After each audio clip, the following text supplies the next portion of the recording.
Lobster Magnet. Lobster's a 10, I told you grab it.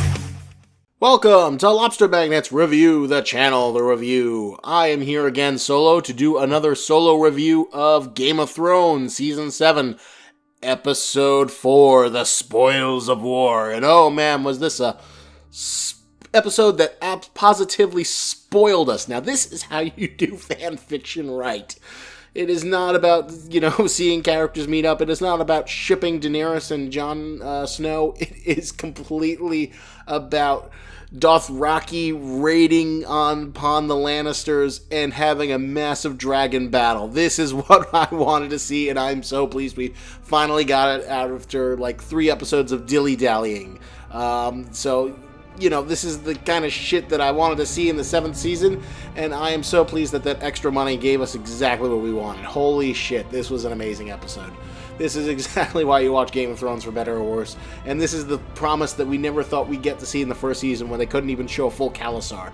And it's also like one of those fantasy scenarios we never thought we'd get to see. It's like, everyone's like, the Dothraki are gonna cross the narrow sea any minute now, and of course that gets completely sidetracked, and it's like, all that promise and talk of Dothraki in Westeros, that was complete bullshit. It was all a complete huge waste of time, apparently. But now it's actually happening.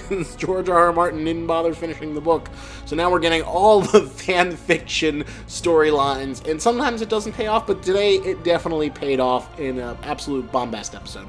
Also, a special note for this video, I had a bitch of a time getting the Uber video on. I wasted 3 or 4 hours because I kept on getting copyright notices for the goddamn hacksaw footage that I hacked up brutally. So I'm, as much as I would love to have footage from the loot train attack going along as I talk about it, I think I'm just gonna have still images, every 10-15 seconds there'll be a still image and then it'll fade out into a new one. It'll either be Game of Thrones fan art or it'll be images from the episode itself, so hopefully that'll keep you engaged as you hear me ramble.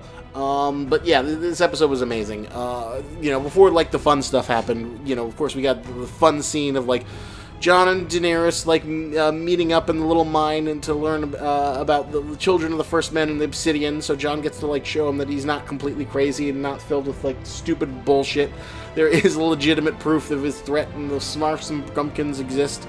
And of course there's Davos insinuating that, Jon Snow, do you want to hook up with Daenerys, the Queen of Dragons, Fire and Ice? And it looks like there might be that romance that everyone is suspected about. I kind of curious to know if we're going to get sort of a crying game scenario where they have this big love scene, and then somehow, Jon Snow meets up with Bran, who reveals that Daenerys is actually his aunt. And then he just goes into the bathroom of Winterfell or a mirror or somewhere, and he's just devastated or just gags and retches and just vomits, and that would be hilarious because it seems either Jon's gonna ride a dragon or they're gonna realize that they're romantically inclined before, and sexy time will happen before the truth is revealed. We also got some more great fan fiction in terms of the Starks reuniting.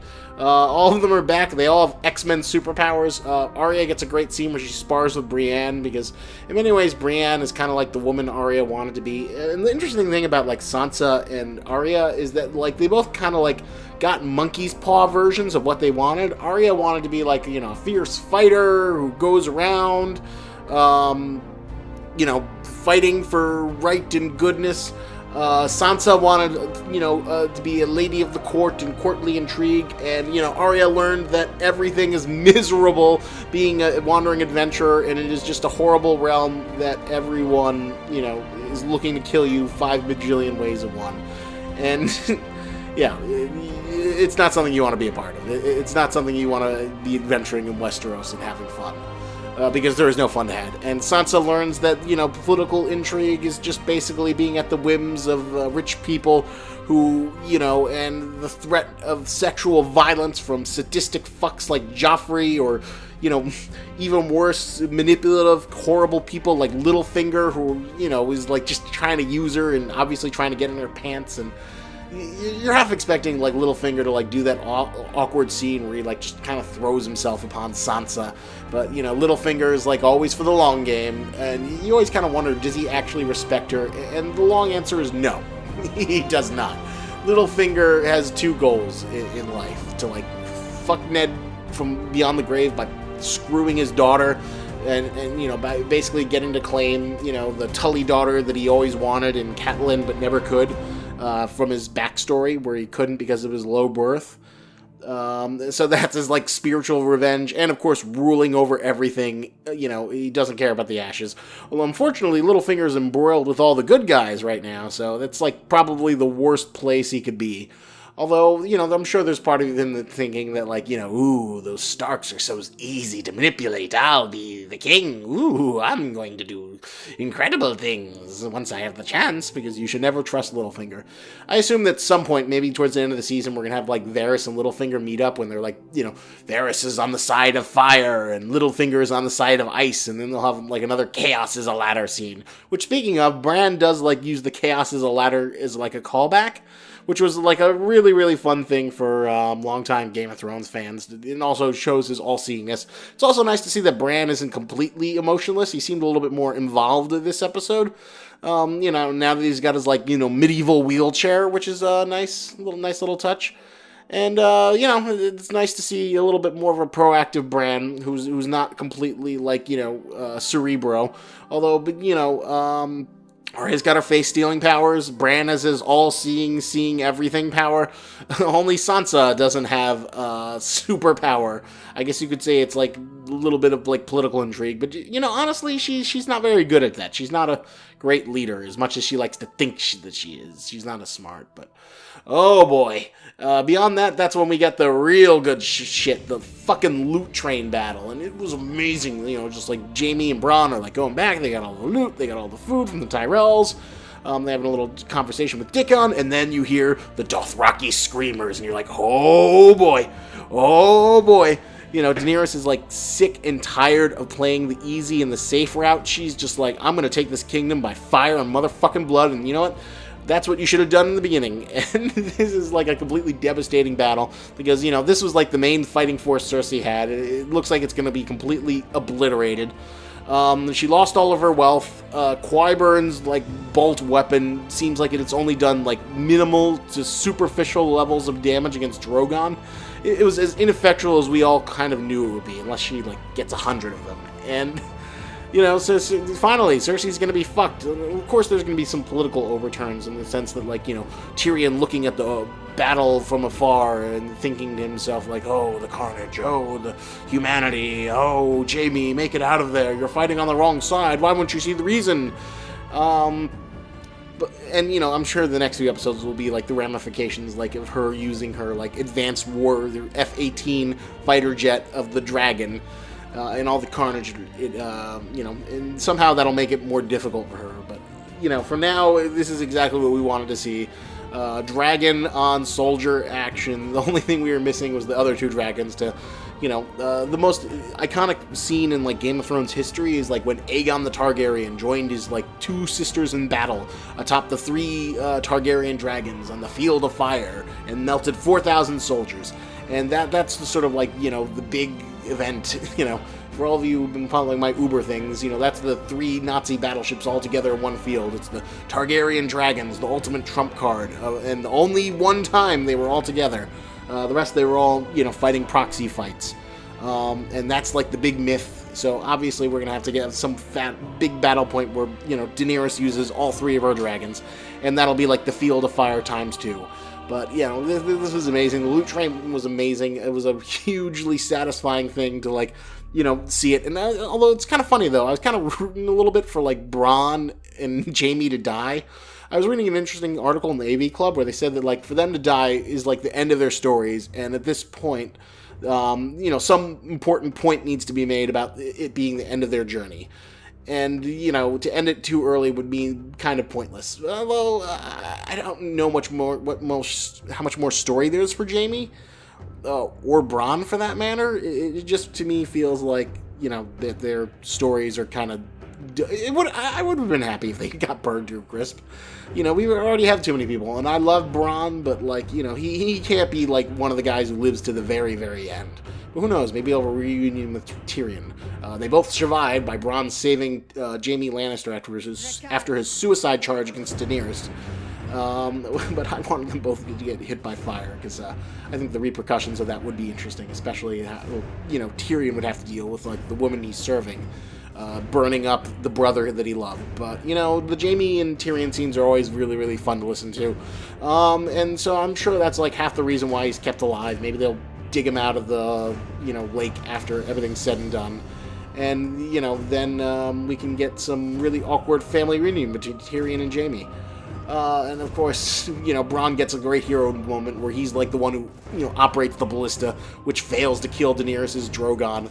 And I love how the arrows are completely ineffective. His you know, belly is so armored that they completely, you know, deflect off of him. They're 100% useless. Everything is useless against Drogon. Drogon is a motherfucking pimp. And it is so satisfying that even, like, the well-trained Lannister soldiers could not hold up against the Dothraki. And, you know, it's a different style of combat. You know, the Dothraki are, like, kind of like an amalgamation of, like, Native Americans as well as, like, Mongol warriors, and that they're, like, these horse-bred, plain-striding warriors. And, you know, to a certain extent, like, when Ser Jorah fought a Dothraki back in Season 1, you got a sense that, like, you know, why Westerosi fighting in some ways is better than, you know, the Dothraki technique, because, you know, they ride with very little armor. They've got their little, you know, sickle weapons, and, you know, that's not the most effective thing against, like, you know, armored plate.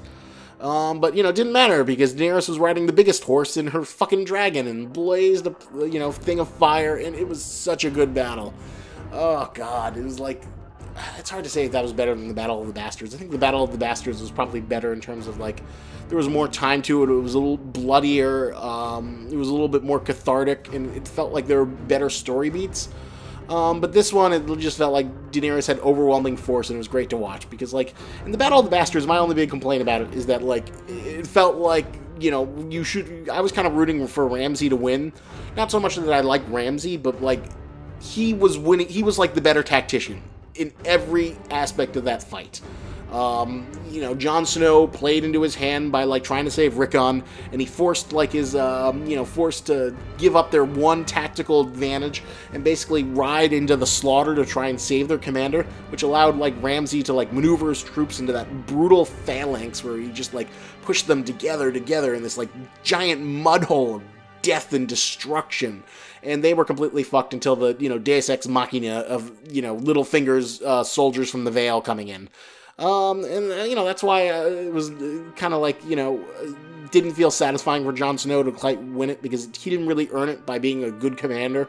He's just sort of won it by being like, you know, oh, I'm the main character, and I'm really good at sword fighting, blah, blah, blah. Well, Ramsay outthought him at every single... You know, it would have been nice if Jon Snow had, like, one tactical thing that he did that, like, saved the day or something. That's what I would have liked to have seen.